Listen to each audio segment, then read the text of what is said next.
Buenas noches. Este es el trabajo final de la materia contratación pública y privada. Nuestro grupo es el 184 y nos encontramos el día de hoy Paola Andrea López, quien les habla Yurani Ávila, y nuestros compañeros que también participaron, Yesid Fernando Beltrán y Judy Natalia Garzón. Muy buenas noches. El día de hoy, entonces, como lo mencionaba la compañera, vamos a hacer la exposición de nuestra sustentación para la última fase del curso, dentro de lo cual tenemos hacer la explicación de las diferencias entre contratación pública y privada.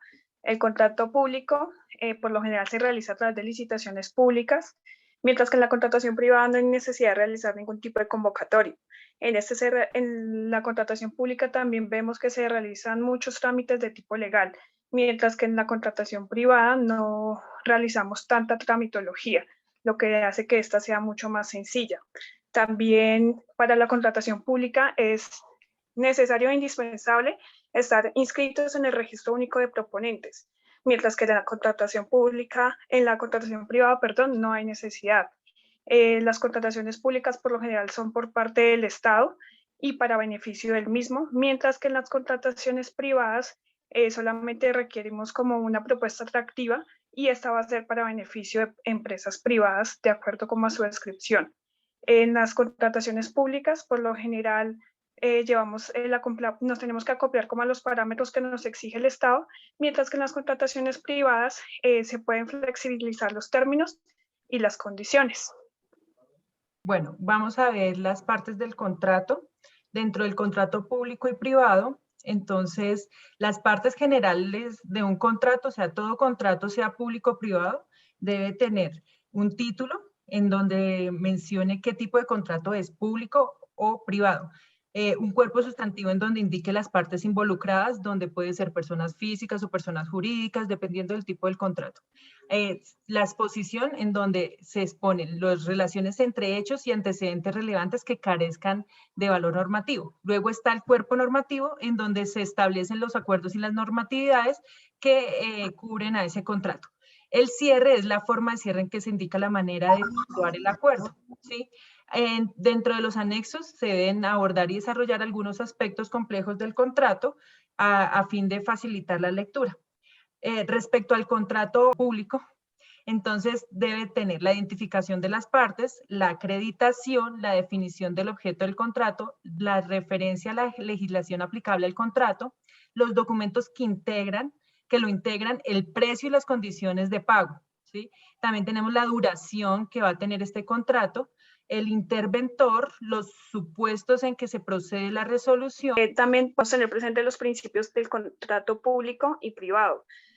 Cada uno tiene un principio, dentro de los cuales encontramos el principio de transparencia, planeación, economía de responsabilidad, selección objetiva, publicidad, debido proceso, abuso del derecho, autonomía, buena fe, consensualidad, costumbre constitutiva, enriquecimiento sin causa, error común, imprevisión y relatividad de los contratos. Cada uno de estos principios lo que buscan es mitigar al máximo la corrupción, tanto en la contratación pública como en la privada, en actuar con buena fe, el no tener preferencias por recibir algún tipo de beneficio o soborno, por decirlo así, sino que lo que se busca es que todas las personas tengan el mismo derecho a acceder a cualquier tipo de contratación sin tener ningún tipo de discriminación. Siguiente tema, encontramos los tipos de contrato. Entonces, dentro del contrato público está el contrato de obras públicas, la concesión de obras públicas, la concesión de servicios, de suministro, de servicios y contrataciones mixtas.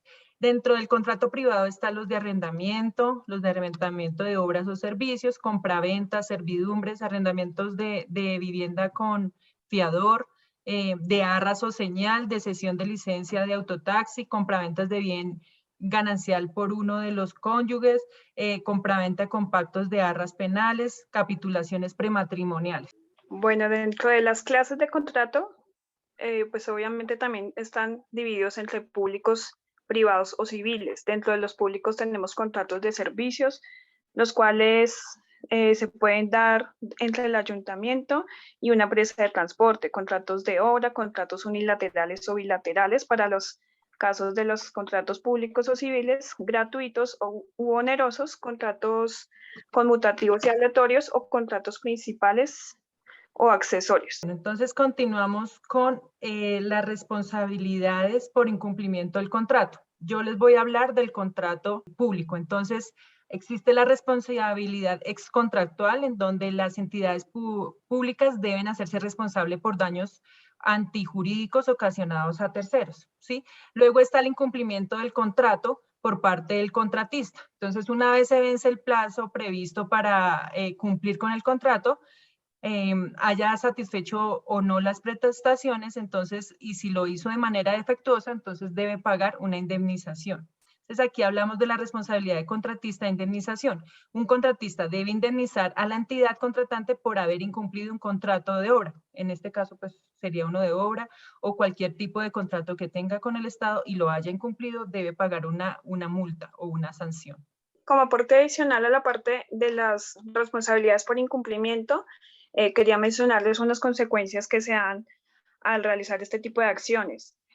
Podemos estar obligados a realizar un cumplimiento forzoso, al pago cumplimiento de cláusulas de incumplimiento, ejecución de cláusulas penales, pagos por indemnizaciones por daños y perjuicios que causemos por la falta de y el embargo de bienes que pueden ir a subastas de los mismos a causa de estos incumplimientos de los contratos.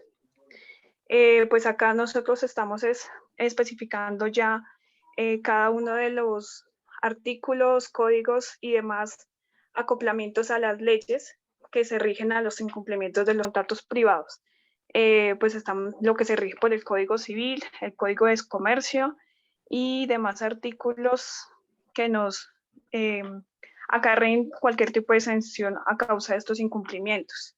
Dentro de las partes que cumplen los contratos, nosotros, en caso de que seamos los perjudicados, podemos exigir el pago de indemnizaciones, el pago de cláusulas y las restituciones mutuas o el exigir que se cumpla el contrato al término más breve. Ok.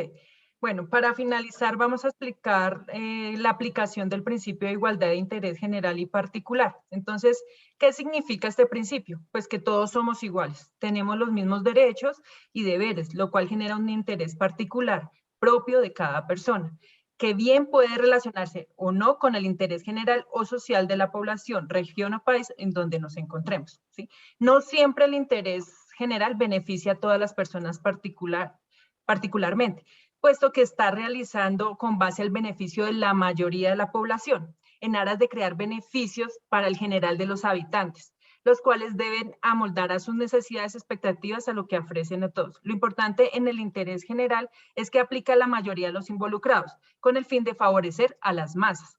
Cuando aplicamos este principio al tema de contratos, que es de la materia que estamos viendo, entonces lo que dispone el artículo 209 superior es que todas las personas interesadas en una licitación tienen derecho a estar en las mismas condiciones, ¿sí? A gozar de las mismas oportunidades. Desde el comienzo del proceso hasta la adjudicación y formalización del contrato. La igualdad entre los licitantes evidentemente constituye una declaración del principio constitucional de la buena fe. Todas las entidades públicas están en la obligación de obrar con lealtad, honestidad en la selección de los contratistas. Entonces, con esto podemos afirmar que la aplicación del interés general es uno de los fines fundamentales de la contratación pública, ya que su objeto radica en que todo contrato celebrado es en beneficio de la sociedad.